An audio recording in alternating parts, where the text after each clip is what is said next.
Oi pessoal, essa é a nossa terceira videoaula, é a nossa segunda aula sobre o grupo de hormônios chamados de auxinas.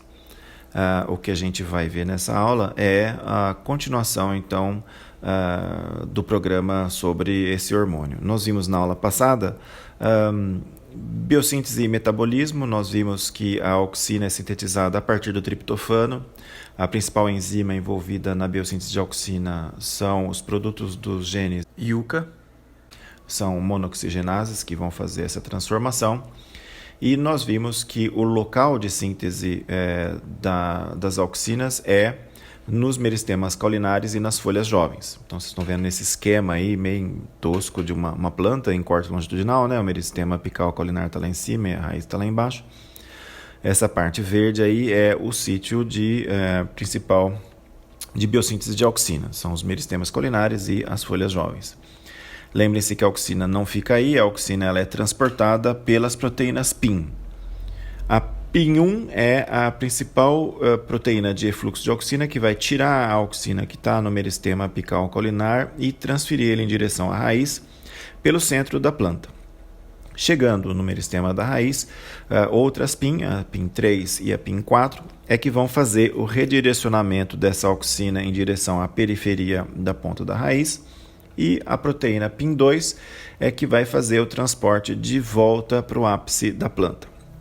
Nós vimos o que acontece no ápice da planta. No meristema apical caulinar existe uma distribuição dinâmica desse fluxo de auxina, de forma que formam-se máxima de auxina, pontos de acúmulo de auxina, e esses pontos de acúmulo de auxina correspondem à formação dos primórdios.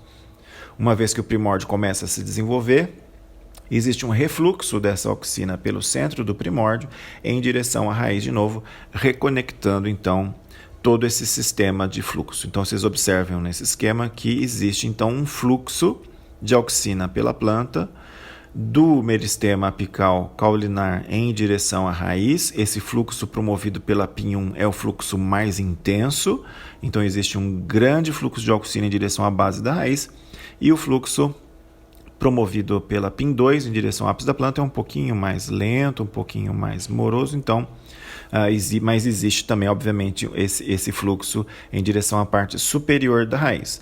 Então, a consequência da existência desse fluxo é que o domo meristemático caulinar é a região com as menores concentrações de auxina na planta, apesar de ser aí que a auxina é produzida. O local de maior concentração de auxina é no ápice da raiz. Então, vocês devem imaginar que a auxina tem um efeito muito grande no desenvolvimento das raízes. É aí que a gente vai chegar, porque a gente vai começar então agora a falar sobre as funções biológicas das auxinas. Algumas dessas funções biológicas a gente já viu. Então, óbvio que a auxina atua no alongamento das células. Nós vimos que é assim que a auxina foi descoberta, né? Pelo efeito do alongamento das células do coleoptilo, que foi aquele caso estudado pelo Darwin e o filho dele. Nós vimos que a auxina deve atuar na formação dos primórdios. Nós vimos isso na aula passada. Os mutantes que têm defeito no transporte polar de auxina, como a PIN1, por exemplo, não formam primórdios. Nós vamos ter ainda no futuro aula sobre o desenvolvimento do embrião, mas eu já adianto para vocês que é a auxina que estabelece essa polaridade apical basal durante a embriogênese. Quer dizer, lembram-se que a gente falou como é que a planta sabe quem que é o lado de cima, quem que é o lado de baixo. Isso é dado por uma concentração diferencial de auxinas. Nós vamos começar a ver agora outros efeitos das funções biológicas das auxinas, e um deles é a dominância apical. O que é dominância apical? Vejam, nessa planta aí do lado esquerdo, ela está íntegra, quer dizer, ela não foi tocada. O meristema apical caulinar e as folhas jovens estão ali, é o ápice da planta, que é o que está produzindo a auxina. Essa produção de auxina e o trânsito de auxina em direção à raiz impede que as gemas axilares, lembram-se que na axila de cada folha, ou cada fitômero, como nós vimos na primeira aula, né? São os componentes do corpo da planta, são os fitômeros, que é composto de um entrenó, o nó, que é a gema axilar, e uma folha. Então, essas gemas axilares elas estão dormentes. Ou seja, existe uma dominância apical. O único meristema funcionando na planta nesse momento é o meristema apical caulinar. E o fato dele estar presente e produzindo auxina impede que essas gemas axilares brotem ou que esses meristemas axilares sejam ativados. Se eu retirar esse ápice, vejam, está ali na planta do lado direito, eu estou removendo a fonte de auxina, quer dizer, eu estou removendo a região que produz auxina, que é o meristema apical e as folhas jovens. Quando eu faço isso, as gemas axilares são ativadas. Então, como explicar isso, né? Qual é o efeito da auxina na existência dessa dominância apical? Então, bom, primeiro, a dominância apical é isso, né? É o fato da existência do meristema caulinar intacto inibir as gemas axilares. Isso acontece porque, quando a auxina é produzida, existe, como nós vimos agora há pouco, um grande fluxo de auxina vindo do ápice caulinar. Isso em direção à raiz. Isso acaba funcionando, em termos de trânsito de auxina, como um êmbolo, né? Existe esse grande fluxo para baixo e a auxina que está vindo lá da raiz, ela passa aí nessa periferia. Então, o que acaba acontecendo é que o fluxo da auxina vindo da raiz ou dessas folhas mais jovens acabam indo para o ápice da planta e não entram na gema dormente. Então, a gema dormente tem ali a sua brotação reprimida. Se eu remover a fonte de auxina que está dando esse maior fluxo em direção à base, ou seja, quando o ápice é removido, que é a fonte de produção da auxina, a única auxina circulando, já que a fonte de auxina, de produção de auxina foi retirada, é a auxina que está voltando da raiz, ou a auxina sendo produzida por algumas folhas que ficaram. Então, é essa auxina que vai acabar então entrando agora na gema axilar. Aquele efeito desse êmbolo que eu falei, né, esse efeito do grande fluxo de auxina, a gente chama isso de efeito de cavitação, e isso é um dos componentes da dominância apical. Quando eu removo esse grande fluxo de auxina, a única auxina disponível é a que está voltando da raiz, e isso acaba então gerando um fluxo acessório que é em direção à gema axilar. E quando a gente tem essa auxina, então agora tem a auxina para fazer aqueles máxima de auxina e induzir a formação de primórdios, portanto, o meristema que está aí na gema axilar vai ser ativado. Então, isso é a base da dominância apical.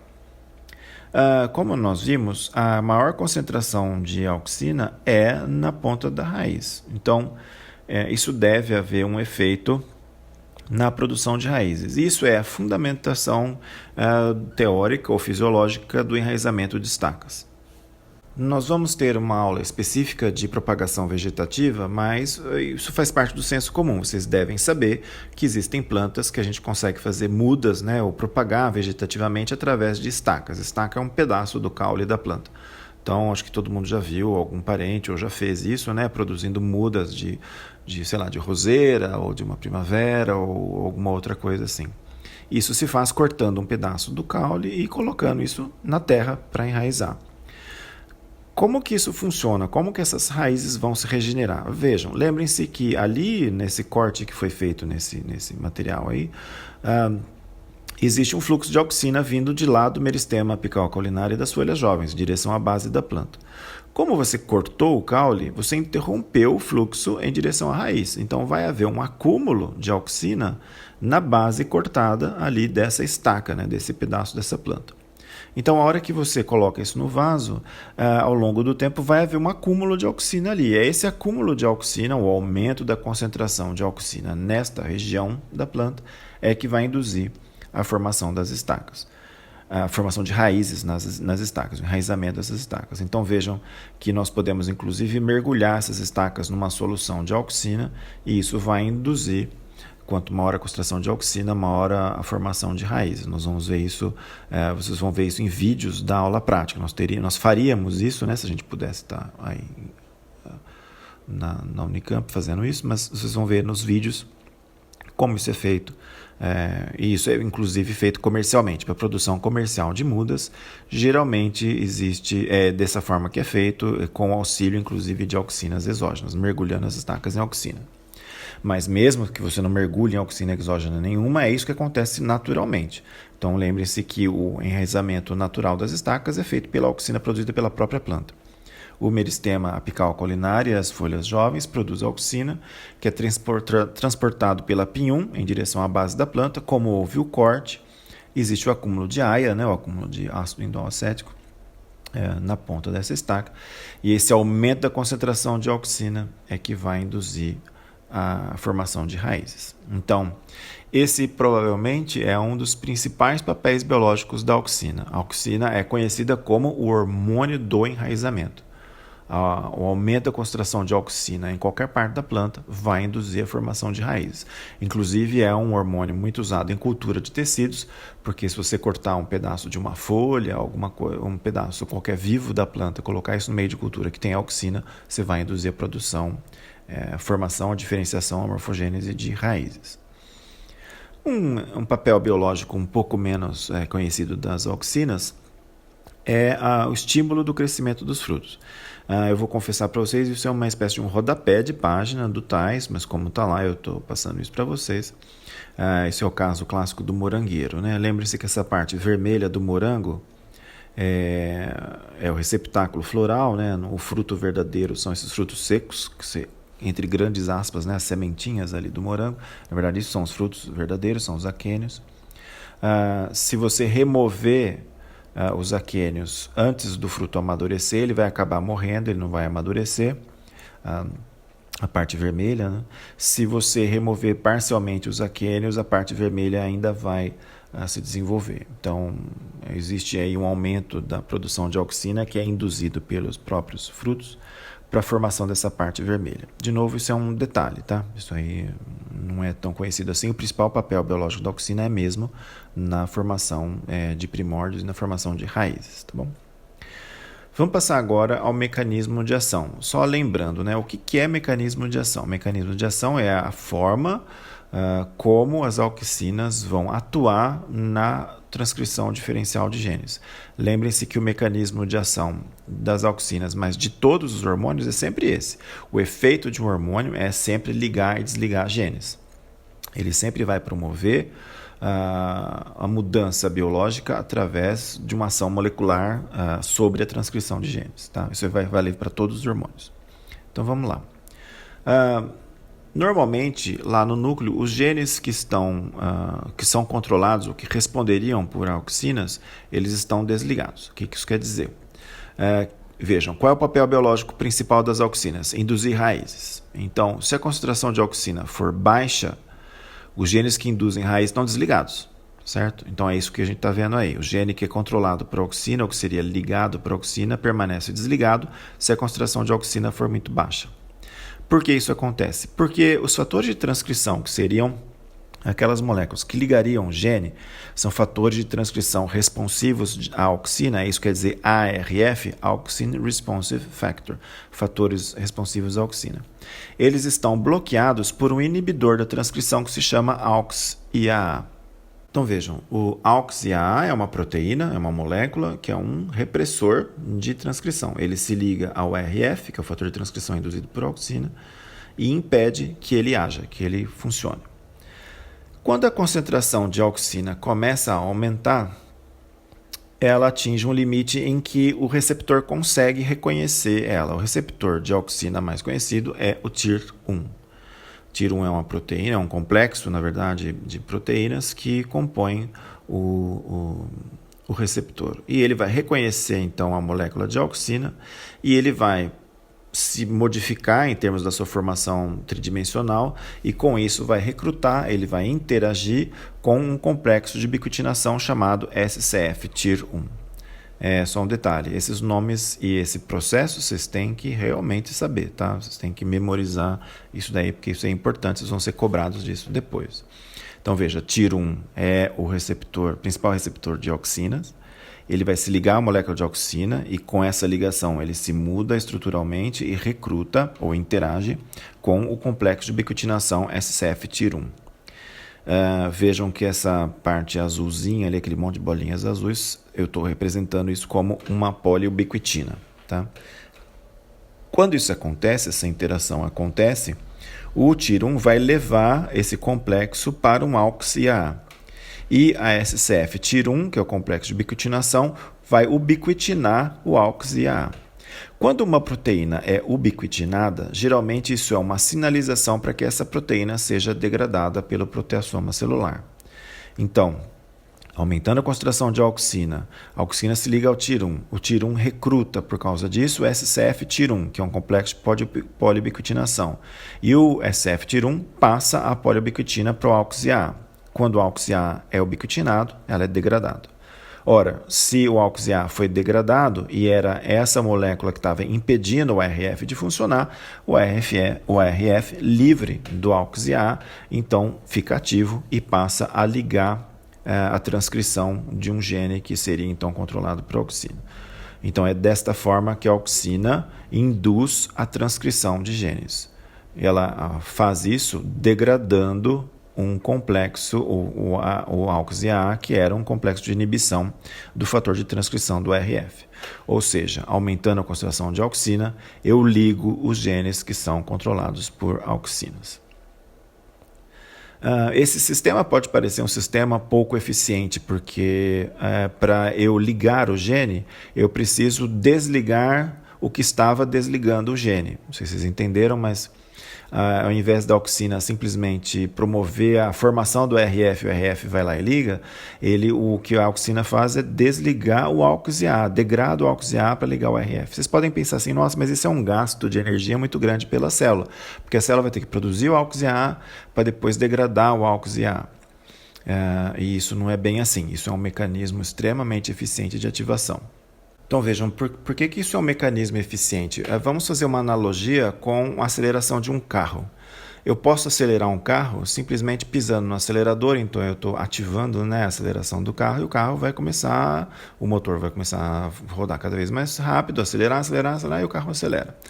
Existe uma maneira muito mais eficiente de fazer com que o carro acelere rapidamente. A gente pode fazer isso puxando o freio de mão, E aí você pisa no acelerador e o carro vai lá cantar pneu e tal. A hora que você abaixa o freio de mão, você desliga o freio de mão, o carro sai a toda velocidade. Então, com uma aceleração muito maior do que eu simplesmente pisasse no acelerador. Então, veja, essa analogia mostra que se eu tiver a repressão da ativação e eu remover essa repressão, a ação se dá muito mais rápido, A resposta é muito mais rápida. E isso, obviamente, foi selecionado pela seleção natural, porque as plantas são sésseis e elas não conseguem, por exemplo, quando tem um estresse de seca, alguma coisa, elas não conseguem se mover, e elas precisam de respostas rápidas às modificações ambientais. Então, esse mecanismo de ação é comum a vários hormônios, nós vamos ver nas próximas aulas, não é só as auxinas. É um mecanismo de remoção de uma repressão, É um mecanismo muito eficiente da ativação da expressão gênica, tá? Por favor, memorizem esse mecanismo aí de ação, isso é extremamente importante. Não deixem para estudar isso de última hora, porque nós vamos ver a partir da próxima aula já o papel das giberelinas, que é o segundo grupo hormonal. Lembre-se que a gente tem 5 grupos de hormônios para ver, todos eles têm mecanismo de ação, alguns deles são muito parecidos uns com os outros, então não deixem para estudar isso de última hora, senão vocês vão se confundir. Vão memorizando esses nomes, TIR1 é o receptor de auxina, SCF-TIR1 é o complexo de ubiquitinação recrutado pelo TIR1, AUXIA é o repressor do ARF, que é o fator de transcrição. Memorizem esses nomes e memorizem esse mecanismo, tá bom? Qualquer dúvida eu estou à disposição aí no e-mail, que a gente conseguir responder por e-mail, nós estamos à disposição, tá? Até a próxima aula, então. Um detalhe importante, pessoal, essa aula teórica é um pouco mais curta para que vocês tenham tempo de verificar os vídeos que eu estou postando também aí no Moodle para compensar as aulas práticas que a gente teria sobre a ação das auxinas. Então são 2 videozinhos bastante curtos, não fui eu que fiz, isso daí eu peguei da internet, mas vocês vão ver a ação da auxina no enraizamento de estacas e essa história de remoção do ápice para ter dominância apical, tá bom? Dê uma olhada lá nos vídeos e em breve eu estou postando também os exercícios sobre essa aula, tá? Até mais.